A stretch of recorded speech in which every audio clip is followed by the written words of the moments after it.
Okay, hello everyone. So, long time no see. I know I've been uploading vlogs. I know I've been, uploading things here and there on social media, but I'm officially back. I'm officially back. I am back in Brighton. I am back with my girls. We have Dolly and Bonnie here, and my kitties are just freeloading as they normally do, not caring that I'm here, because they apparently look after me. I have missed being online. I know it seems like I have been, but I really haven't, if that makes any sense. I mean, my hotel Wi-Fi was really bad. My data was really bad. I was kind of scheduling things, and a lot happened while I was gone that I want to talk about. And if anyone has any questions, feel free to write them in the chat and I will update that. But basically, I'm going to be jumping back into everything. It was really good to have a little moment away from social media, and I appreciate anyone that was allowing me to have that. I, as you know, went to LA with my mum. It's kind of became like a yearly tradition to do with my mum, and we met up with my friends Kat and Anna while we were there, and we did a lot.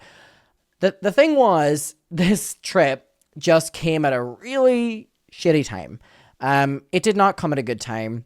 Everything was happening online, and I kind of had to pack up and leave for America, away from my equipment, away from, daily access to, people that I talk to behind the scenes that have been helping me out with how to progress with this choline thing is all I'm going to say there. But you know what I'm talking about.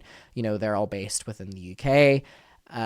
So I was kind of away from everyone and all my sources when everything was really hitting the fan, which was a really, really, really isolating feeling. And I was obviously trying not to let it dwell too much. And I know a lot of people like to play the "you're chronically online" card, but whenever things like this are going on and everyone is talking about you or insinuating things, it's pretty hard to not be chronically online.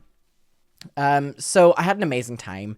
I got back last night. The jet lag is, whoo, it is actually 4:20. Oh my God, it's 4:20 as we're currently filming this. Shout out. But yeah, I did a really amazing time. There was just so much that happened. I know that the H3 call happened. I'm also aware that there was a lot of things coming out in the press about Colleen. There was a lot of things coming out in the press to do with Colleen and me, to do with me and Colleen. There was a lot of opinions being thrown around, and it was crazy. And one thing I want to say as well is whenever I was in LA, I'm very aware of the fact that I have a very predominant American audience. And, I live in the UK, I'm from Ireland, but most people out here do not, watch, drama videos or commentary videos on the YouTubers we talk about, nor do they really know the topics. So, my goodness, Bonnie's just French bulldog in her. So whenever I'm out here, no one cares about, the clean topic. No one cares about any of the stuff I talk about on YouTube. And it's very much so like a back of the mind thing for a lot of people. Whenever I went to America, it was a completely different topic, and I wasn't going to talk about this, but I kind of want to. So my statistics on YouTube are that basically 70% of my audience are in Los Angeles. Like, you can look city by city, country by country, and Los Angeles, and it's actually Texas is my one underneath it. Los Angeles is, I think, like 78%, which is a crazy, pull. And whenever I've been to LA in the past, like the past 2 years, there's been like people here and there that have been like, hey, I know you through H3, or, I know you through this, or know you through that. Whether they watch me or not, maybe the name had just popped up. And I know there's a lot of people that were like, I saw you on, Sloane's podcast or something like that, right? This trip was completely different. It was really, really, really interesting. And I didn't know how to perceive it, but I'm really grateful. I luckily didn't have any bad experiences. I was very nervous to go to LA because there was a lot of people threatening me. I got swatted. My address, was posted online. People were saying that they wanted to do whatever to me, do whatever to my family, do whatever to my animals. And that was being said to me in the UK. So whenever I was going to America, I was actually going to cancel the trip. And I never spoke about that online because I didn't want, them to win, which is so... the worst part about it, because I actually was very nervous for the trip, but I felt that if I spoke up, it would be like, oh, they won, which is like crazy because I was being swatted and it was just the worst ever. So I was very nervous to go to LA, and I know my mum was as well, because obviously my mum was going with me. And so 3 days before the trip, I actually called up the airline to cancel the trip.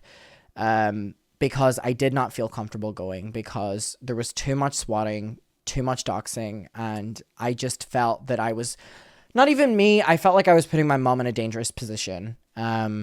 Because a lot of people really online, whether people want to admit it or not, are saying some really, really, really fucked up things and really graphic things. So I called up the airline a couple days before the trip and said that I want to cancel my flights. And basically, the only reason the trip went ahead, fun fact, like time and place, as Taddy Westbrook would say, was basically that the airline said they were going to call me back because there was differences. It was British Airways, so there was a lot of cancellations going on. They were like, we need to look whether the flight's going to be cancelled and blah, blah, blah. Like, maybe you won't have to cancel and you'll just get a refund, because if you cancel, then refunds, whatever. And the next day they called me up and they were like, hey, like, your flight is going ahead. There's going to be no problems with your flight. And basically, I had this moment within the 24 hours of me being like, I want to cancel my flights, and then being like, we'll get back to you in 24 hours, where I sat with it and I was like, you know, maybe I should just go on this trip, which is so crazy because if they had done what I had asked, you know, the 24 hours prior, I would not have gone on the trip because I was going to cancel it. So they basically said, give us 24 hours because, you know, we have a lot of delays, we have a lot of cancellations, so maybe you won't even need to cancel your flight because the flight may be canceled. So I didn't cancel it in the end, and we went to London the night before the flight, and it was probably like 3 or 4 hours before our flight. They ended up canceling our flight, they ended up canceling the flight either way. And we ended up getting moved onto another flight, and we arrive in LA, and I'm so glad I did it. And I want to do a little segue before I get into what I want to talk about.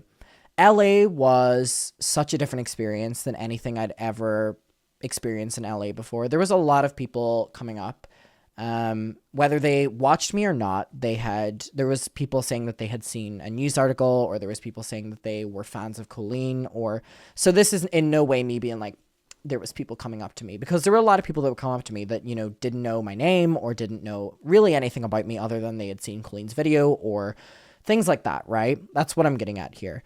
And it felt really,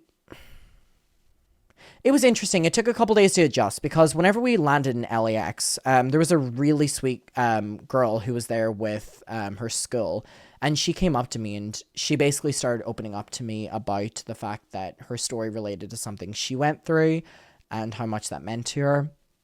And it really kind of took me off guard, and it was really sweet, and I was really appreciative of, you know, her saying that, and it was lovely to meet her. Her name was Sarah. Hi, Sarah. But I didn't necessarily know how to react to that, you know, because when someone's opening up to you, it's very serious and they're trusting you with it. And I didn't necessarily know how to react to it, but I was very appreciative that they felt that they could, and the fact they felt validated in some way because of my story. So that was kind of like the first thing. And then it was whenever we went to Earth Cafe. If you want to watch my vlogs, you can see like the timeline. When we were in Earth Cafe, there was like a couple people that came up to me. They did not know my name, but they had seen Colleen's TikToks, and they were basically just saying like how crazy it is.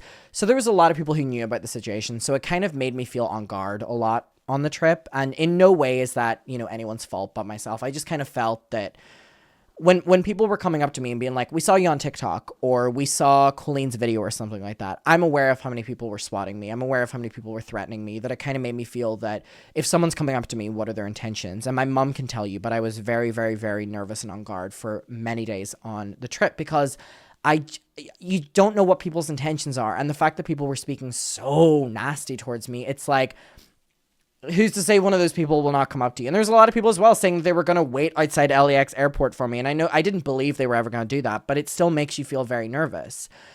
So when we were in Earth Cafe, a couple people came up. There was like a table that had like 8 or 9 people, and all of them came up. None of them knew my name, but they all knew of Colleen. So whenever they approached me, it kind of makes me feel, I felt very, very, very nervous because, again, you don't know what the perception was. They were lovely. It was really sweet. And kind of throughout the trip, there was a lot of people coming up and being very, very, very pleasant, very nice. It was lovely to meet, you know, the people that I did. And the overall majority was just very, very, very sweet. And I can say that I actually did not have, for how loud the people on social media are about, you know, we're going to, or we're going to, or all these different things, I did not have an experience like that in person. Every single person who came up to me, and, you know, it was very, very, very pleasant and very nice. But I was still on guard a lot, and I felt very protective of myself and more importantly protective of my mother, because I was with my mother the entire time. And so when people would come up to me, even though for most if not all of them, their intentions were just to say like, we're rooting for you or we support you. I had so many people on social media saying that they did not want me to exist anymore and watch out when you get to America, that it was like out of fear of sounding dramatic, like you don't know what people would have done. You know what I mean?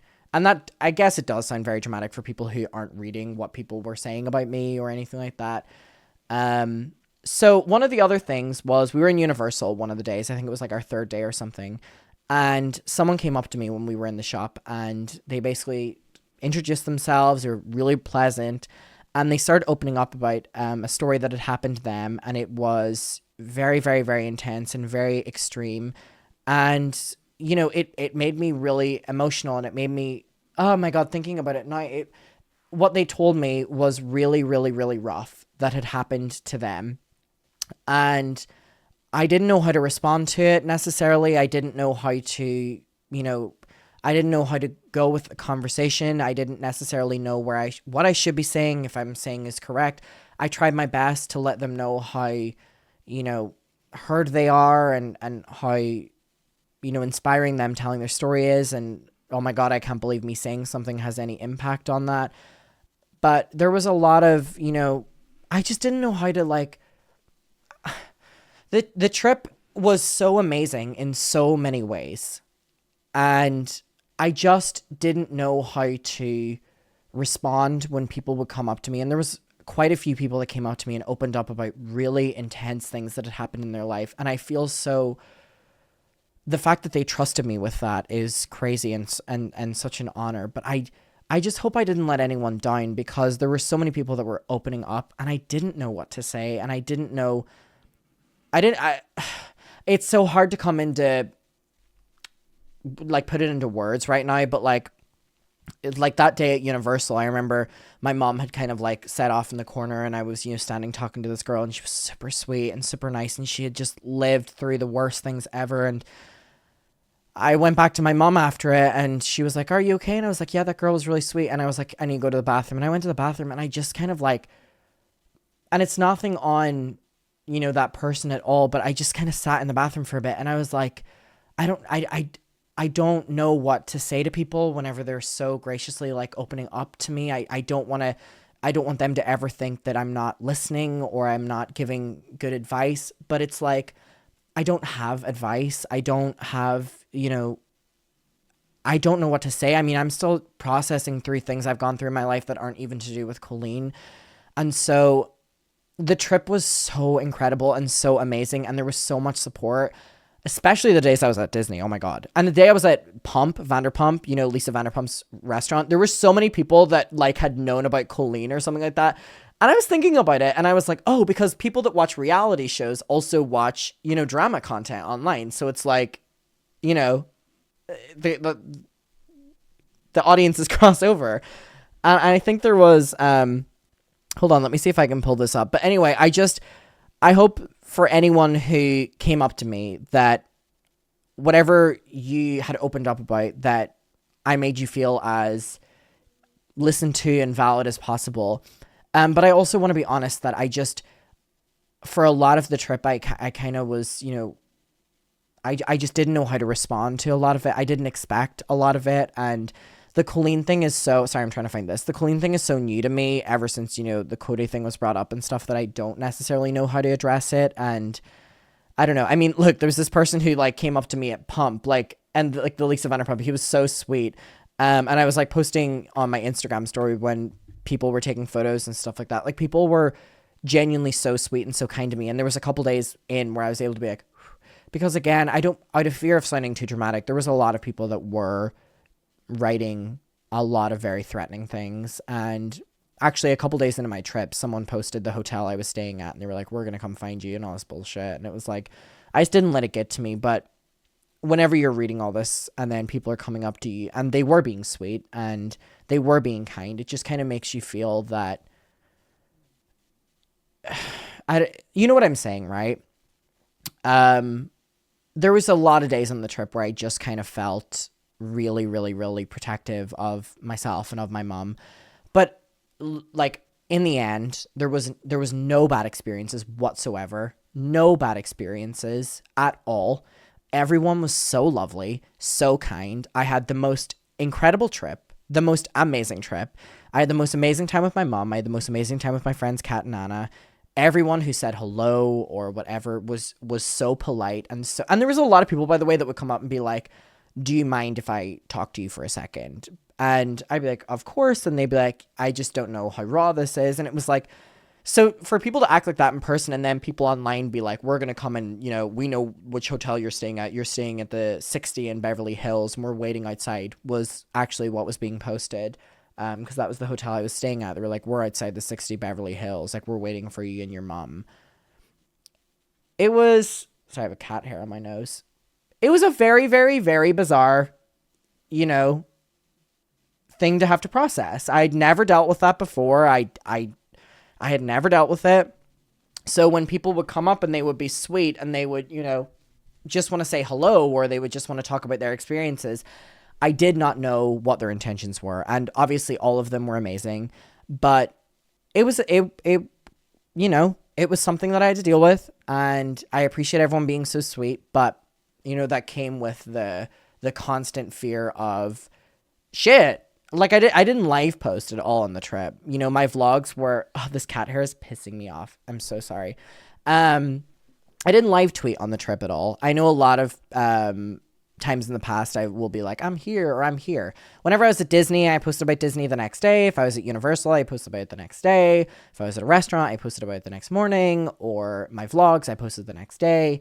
And the reason for that was because I didn't want to post about it. I didn't want to make another video on it. I knew a lot of people would say I was, sympathy pulling, or I was trying to make people feel bad for myself. And I'm so over that. That's not what I was doing at all. But there was a lot of people tweeting out my hotel address. There was a lot of people saying they wanted to harm my mom, because they knew it would be worse than harming me.